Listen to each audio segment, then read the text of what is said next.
بسم الله الرحمن الرحيم.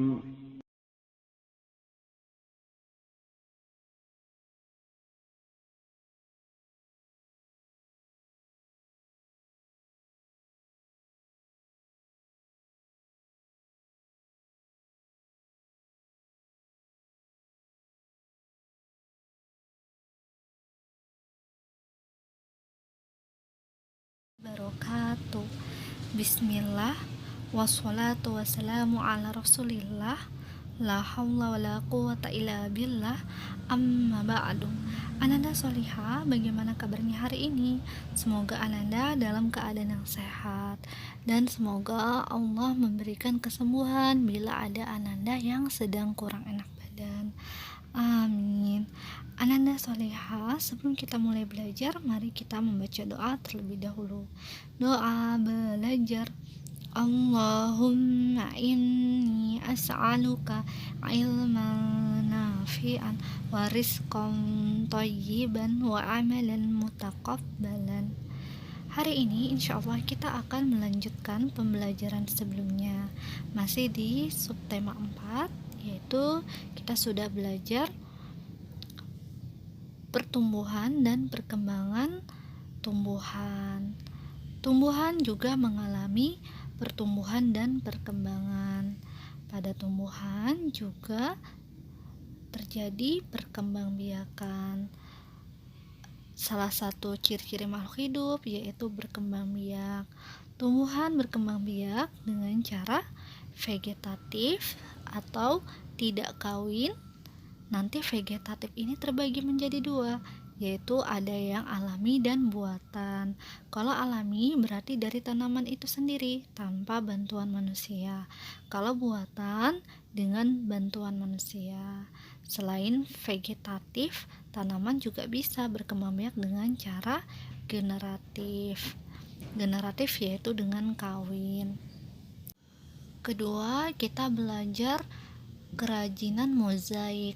Mozaik atau bisa juga disebut mosaik, pakai Z atau S bisa ya Ananda. Mozaik atau mosaik yaitu kerajinan dengan menggunakan benda padat seperti potongan kaca, potongan kayu, manik-manik dan lainnya.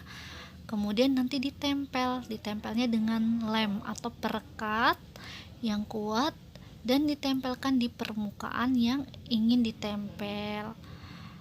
Contohnya misalnya membuat dengan menggunakan bingkai, jadi dengan kayu yang datar misalnya ditempelkan. Kemudian yang ketiga kita belajar operasi pembagian. Sekarang kita akan belajar materi baru. Pada pembelajaran 2 dan 3 insya Allah akan kita pelajari. Ananda, kita akan belajar pertumbuhan dan perkembangan tumbuhan biji. Ada tanaman yang berasal dari biji. Ketika ditanam akan menghasilkan bunga lalu menghasilkan buah. Buah akan menghasilkan biji. Pernahkah kalian makan mangga dan rambutan? Ananda pernah makan mangga dan rambutan? Di buah mangga, di buah pepaya, di buah rambutan itu ada bijinya. Biji itu jumlahnya setiap buah ada satu buah ada satu biji di dalamnya. Tapi kalau pepaya bijinya banyak, disebut berbiji banyak. Biji ini ketika ditanam akan tumbuh menjadi tanaman baru. Perkembangan dan pertumbuhan pada biji hingga menjadi dewasa disebut siklus atau daur hidup. Jadi kalau sebelumnya kita pelajari daur hidup hewan, yaitu tahapan yang dialami hewan dari menetas hingga seterusnya atau selama hidupnya. Kalau tanaman juga mengalami daur hidup, siklus atau daur hidup tanaman, itu dari biji hingga menjadi tanaman dewasa atau menghasilkan biji baru. Ini adalah penampang biji, Anda bisa lihat di gambar. Untuk daur hidup tumbuhan, contohnya adalah salah satunya semangka. Semangka ini daur hidupnya dari biji, kemudian tunas, lalu berubah lagi menjadi bibit semangka, lalu berubah lagi menjadi tanaman semangka. Setelah itu nanti jadi semangka berbunga. Ini adalah daur hidup semangka. Nah, Anda bisa lihat di bacaan ya. Jika diletakkan di tempat yang sesuai, biji akan berkecambah. Nah, ini bijinya berkecambah, lalu nanti akan menjadi bibit, kemudian akan menjadi tanaman semangka, lalu menjadi tanaman berbunga. Pada semangka di dalamnya ada biji. Nah, biji inilah nanti bisa ketika kita habis makan semangka, bijinya kita ambil, kita tanam. Nanti bisa mengalami lagi daur hidup semangka atau akan menjadi tumbuh. Pada biji, Ananda bisa melihat tadi dalamnya itu tadi yang digambar yang dibacaan sebelumnya tadi yang Ustazah tampilkan di penampang biji.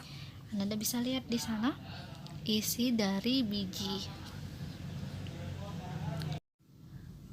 Nah, ini adalah biji ya Ananda. Ananda bisa lihat di halaman 189 yang lebih jelas di gambar 4.13. Ini adalah bagian-bagian biji.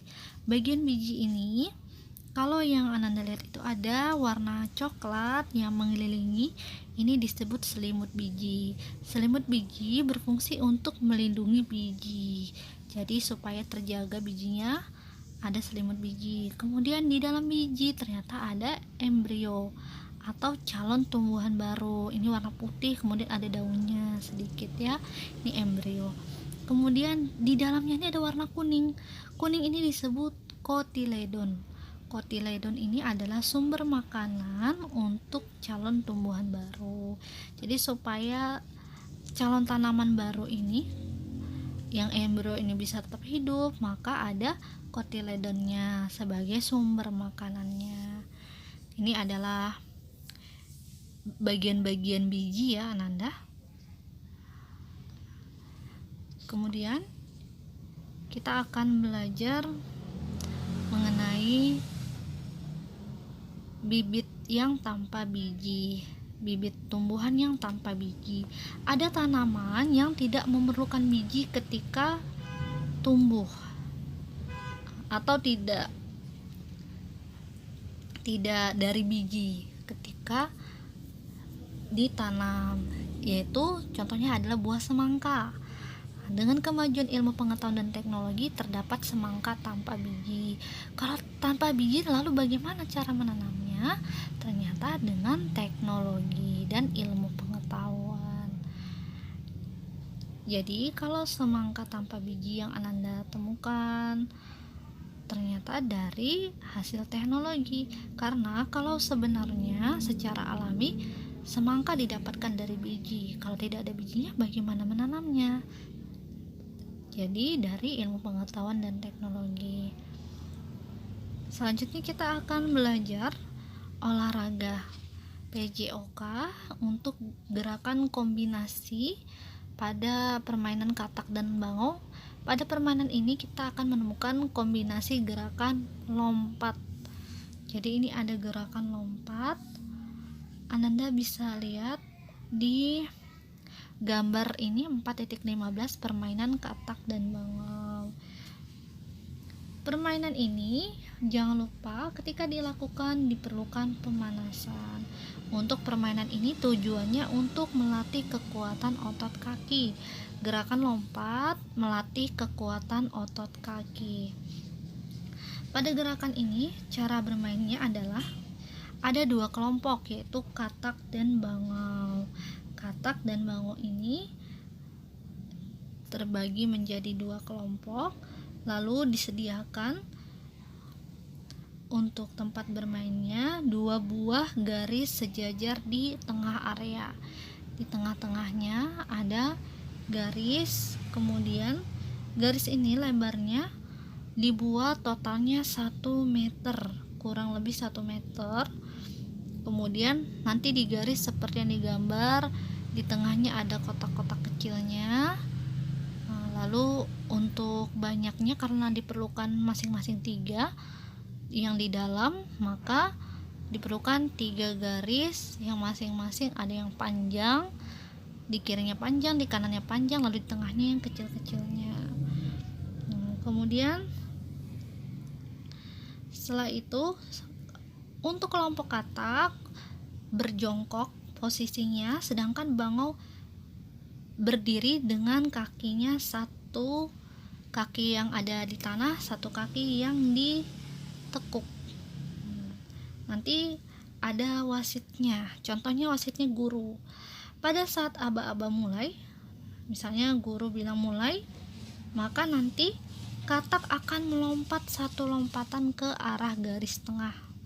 Melompat itu aba-aba pertama ya Ananda, aba-aba 1 mulai, misalnya langsung katak melompat ke arah tengah. Lalu aba-aba kedua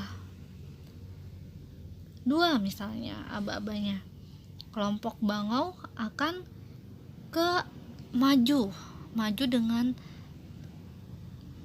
tetap posisi kakinya ditekuk, satunya di tanah ke arah garis tengah. Kemudian yang ketika ada aba-aba 3, maka katak lagi yang melompat satu lompatan ke depan. Nanti keempat bangau lagi, seterusnya 5, 6 gantian katak dan bangau. Nanti yang menjadi pemenang berarti yang sampai duluan di tengah-tengah. Untuk garis akhir atau finishnya itu yang di tengah itu ya Ananda, yang 1, 2, 3 itu garis finishnya atau garis akhirnya. Untuk permainan ini posisi harus tetap sama ya Ananda. Yang katak tetap berjongkok, yang bangau tetap dengan satu kaki di tanah, satu kaki ditekuk, harus menjaga keseimbangan. Kalau sampai kalau katak tidak menyentuh tanah saat menumpu, maka ini tidak boleh. Kalau bangau, kalau kakinya sampai turun atau tidak seimbang, maka juga tidak boleh. Nanti kalau berubah posisinya, maka dikatakan kalah. Jadi yang perlu diperhatikan, selain mengikuti aba-aba sambil maju ke depan, juga yang kedua adalah posisinya harus tetap sama, tidak boleh berubah. Nanti akan ditentukan pemenangnya oleh juri atau guru. Tadi kita sudah belajar permainan tradisional katak dan bangau. Ananda, ternyata dalam permainan ini memerlukan banyak orang. Kalau memerlukan banyak orang, tentu supaya menang perlu kerjasama. Apa itu kerjasama? Kerjasama adalah usaha sekelompok orang, berarti lebih dari satu. Usaha sekelompok orang untuk mencapai tujuan bersama. Nanti orang-orangnya ini punya tujuannya harus sama. Kegiatan ini dilakukan untuk mencapai kebaikan bersama. Tentu tujuannya adalah tujuan yang baik. Kerjasama tidak boleh dilakukan untuk keburukan. Kerjasama dapat dilakukan di lingkungan rumah, sekolah, dan masyarakat. Selain dalam permainan tradisional, juga ada di lingkungan rumah, sekolah, dan masyarakat. Itulah pentingnya kerjasama. Selanjutnya kita akan belajar kembali bunga. Sebelumnya kita sudah belajar mengenai perkembangbiakan generatif atau dengan kawin, yaitu salah satunya adalah kita sudah melihat bagian-bagian bunga. Untuk bagian-bagian bunga kita akan pelajari kembali. Ananda, bunga mempunyai 5 bagian, yaitu tangkai, kelopak, mahkota, benang sari, dan putik. Kalau punya kelimanya maka disebut bunga lengkap. Kalau tidak punya berarti tidak lengkap. Ini ada 5 ya Ananda: tangkai bunga, kelopak bunga, mahkota bunga, benang sari, dan putik. Ada 5. Selain ada bunga lengkap dan bunga tidak lengkap, ada sebutan bunga sempurna dan bunga tidak sempurna. Kalau bunga sempurna berarti putik dan benang sari ada dalam satu bunga. Tapi kalau tidak sempurna berarti putik dan benang sarinya tidak dalam satu bunga. Ini berarti tidak sempurna. Selanjutnya kita akan pelajari satu persatu bagian bunga. Pertama, tangkai bunga. Anda bisa lihat ada gambar 4.16 untuk gambar bagian-bagian bunganya. Tangkai bunga berada di paling bawah. Tangkai bunga ini merupakan bagian bunga yang masih bersifat batang. Batangnya ini disebut tangkai bunga masih bersifat batang. Tangkai bunga merupakan bagian yang menghubungkan bunga dengan batang. Penghubung bunga dengan batang ini adalah tangkai ya anak-anak.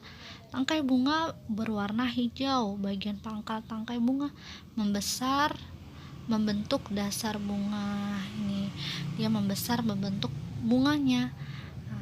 Dasar bunganya. Kemudian yang kedua, bagian bunga kelopak bunga. Ini Anda bisa lihat di kirinya tangkai bunga agak atas kelopak bunga.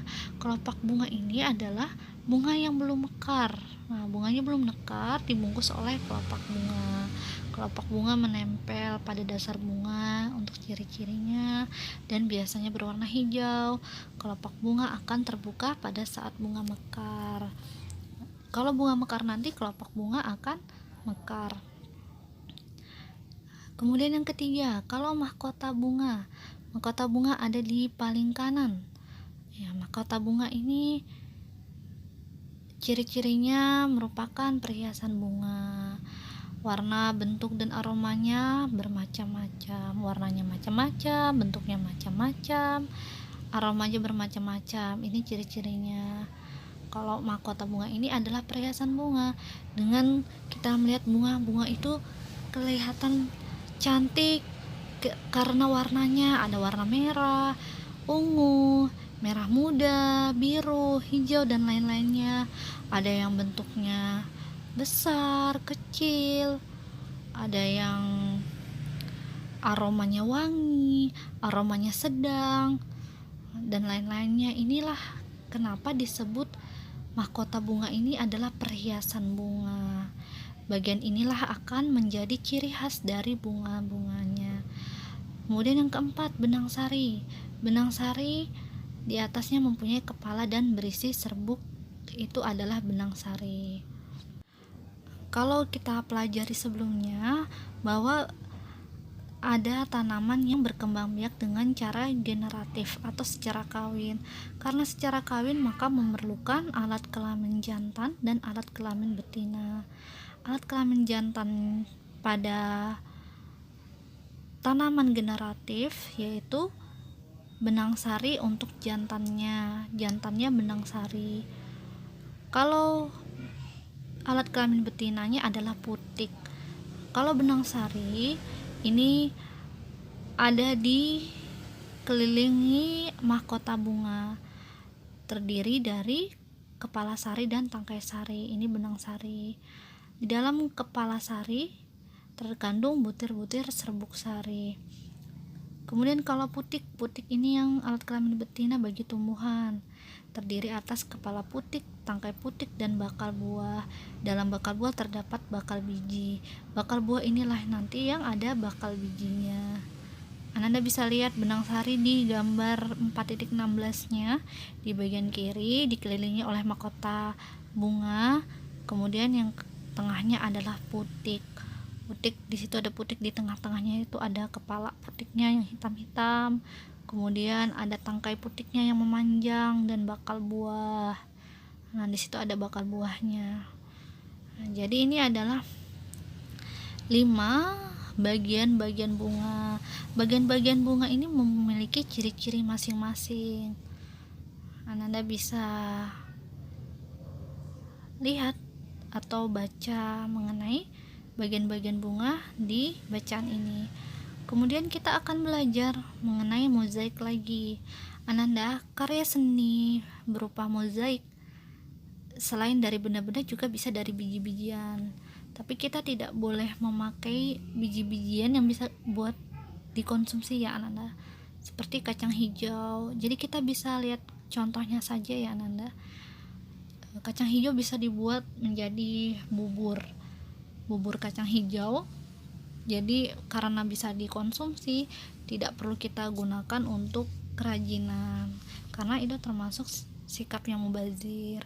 Kalau ingin menggunakan biji-bijian, misalnya biji-bijian yang sudah rusak, sudah tidak bisa dipakai lagi, misalnya uminya sudah terlanjur, biji-bijiannya sudah kadaluarsa, atau berjamur, tidak bisa dikonsumsi, maka silakan digunakan untuk membuat mozaik. Tapi itu jika tidak sengaja ya Ananda. Nah, misalnya lupa ditaruh, ternyata sudah rusak, tidak bisa ditanam, atau tanaman lainnya yang biji-bijian tidak bisa dikonsumsi seperti semangka tidak bisa dikonsumsi, boleh dipakai. Sekarang kita akan belajar pembagian lagi. Untuk yang kemarin kita belajar pembagian dengan cara pengurangan berulang sampai 0 dan juga dengan cara bersusun. Untuk cara bersusunnya yang sudah kita pelajari kemarin itu ada terdiri dari 2 angka, yaitu puluhan dan satuan. Kalau yang hari ini berupa 3 angka. 3 angka di sini ada ratusan, puluhan dan satuan. Contohnya 144 dibagi 6. Sekarang kita akan coba hitung. Anda bisa lihat di situ ada cara-caranya di bagian kanan. 1 dibagi 6. Kita gunakan dulu satu angka di satu angkanya. 1 dibagi 6 tidak dapat atau tidak bisa, maka kita gunakan angka yang di sebelahnya, yaitu 14. 14 dibagi 6, berapa kali 14 dikurang 6 supaya mendekati angka 0? Maka jawabannya 2 kali. 14 dibagi 2, 14 dibagi 6 sama dengan 2. Itu 6 ya Ananda, berarti 14 dibagi 6. Di bukunya dicoret ya, diganti angka 6. 14 dibagi 6 sama dengan 2, maka sisanya 2. 14 dibagi 6 sama dengan 2, karena kalau 2 dikali 6 sama dengan 12. 14 dikurang 12 tentu jawabannya sisanya 2. 2 ditulis. Tulis 2 pada hasil bagi. Ditulis 2, di atasnya 2. Kemudian 6 dikali 2 sama dengan 12. 6 dikali, kita kali lagi jawaban yang sudah 2 ini. 6 dikali 2 sama dengan 12. Kita tulis 12 di bawahnya. Lalu 2 dibagi 6 tidak dapat. 2 dibagi 6 tidak dapat, maka 24 dibagi 6 sama dengan 4. Tulis 4 di atas. 4 dikali 6 sama dengan 24. Tulis di bawah. Ditulis 24. 24 dikurang 24 sama dengan 0. Berarti sudah selesai, tidak bisa kita hitung lagi. Maka kita lihat di atasnya, jawabannya 24. Berarti 144 dibagi 6 sama dengan 24. Jadi banyak teman Ahmad yang memperoleh buah mangga, ada 24 orang.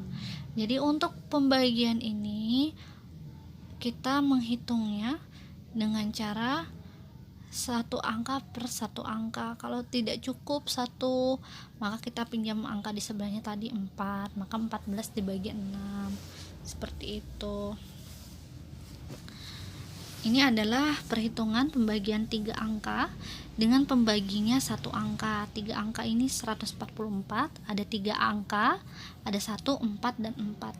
Lalu dengan 1 angka sebagai pembaginya yaitu 6. Insya Allah Anda sudah paham ya. Kalau belum boleh ditanyakan. Selanjutnya ada tugas. Untuk tugas hari ini ada di halaman 197. Ayo menulis. Nah, ini ada tugasnya yang Ustazah lingkari. Tuliskan bagian-bagian bunga dan ciri-cirinya. Contohnya ini, bagian bunga, kelopak bunga yang Ustazah tuliskan. Tadi kita pelajari bagian bunga ada 5. Ini ada kotaknya, ada 5. Yang salah satu bagian bunga yaitu kelopak bunga. Tadi yang paling bawah di bagian kanan tadi Ustazah jelaskan. Nah, lalu tuliskan ciri-cirinya. Ciri-cirinya kalau kelopak bunga pertama biasanya berwarna hijau, 2 menempel pada dasar bunga, 3 terbuka saat mekar. Nanti dilanjut 1 sampai 4 ya Ananda. Ciri-cirinya bisa dibaca di bacaan tadi. Demikian sudah selesai. Alhamdulillah hari ini kita sudah belajar ilmu baru. Pertama kita sudah belajar bahwa tanaman bisa tumbuh dari biji. Kita juga belajar penampang biji atau bagian-bagian bijinya. Ada calon tumbuhan baru atau embrio, ada selimut biji yang akan melindungi, dan ada sebagai makanan bagi calon tumbuhan baru. Kemudian kita juga belajar bahwa tanaman ada yang tumbuh tanpa biji, yaitu dari tanaman yang dari hasil ilmu pengetahuan dan teknologi, contohnya semangka. Kemudian kita juga belajar mengenai permainan dengan kombinasi gerakan melompat. Contohnya adalah permainan katak dan bangau. Permainan katak dan bangau ini harus memperhatikan posisinya seperti katak dan bangau, dan permainan ini akan melatih otot kaki. Lalu kita juga belajar mengenai kerjasama pada permainan ini sangat diperlukan. Ketika bermain diperlukan kerjasama harus dengan tujuan yang baik, jangan dengan keburukan. Selain dalam permainan, juga dalam lingkungan juga bisa kita lakukan. Kemudian kita juga belajar masalah bagian-bagian bunga. Bagian bunga ada 5, yaitu bagian-bagian bunga ini juga memiliki ciri-ciri. Apa saja bagian-bagian bunga? Yaitu ada tangkai, benang sari, kemudian ada kelopak bunga, ada putik. Ini ada 5 bagian-bagian bunga. Kemudian kita juga belajar mengenai kerajinan dari mozaik, yaitu dari biji. Untuk biji kita bisa membuat karya mozaik. Karya mozaik ini contohnya dari biji-bijian yang tidak bisa kita konsumsi lagi. Kemudian kita belajar pembagian. Alhamdulillah, berarti sudah selesai hari ini. Sebelum kita tutup, mari kita membaca doa kafaratul majelis. Subhanakallahumma wa bihamdika asyhadu an la ilaha illa anta astaghfiruka wa atubu ilaik. Demikian, selamat belajar Ananda, selamat beraktivitas. Terima kasih sudah mengikuti pembelajaran hari ini dengan baik. Semoga apa yang kita pelajari hari ini dapat difahami dan menjadi ilmu yang bermanfaat. Amin. Assalamualaikum warahmatullahi wabarakatuh.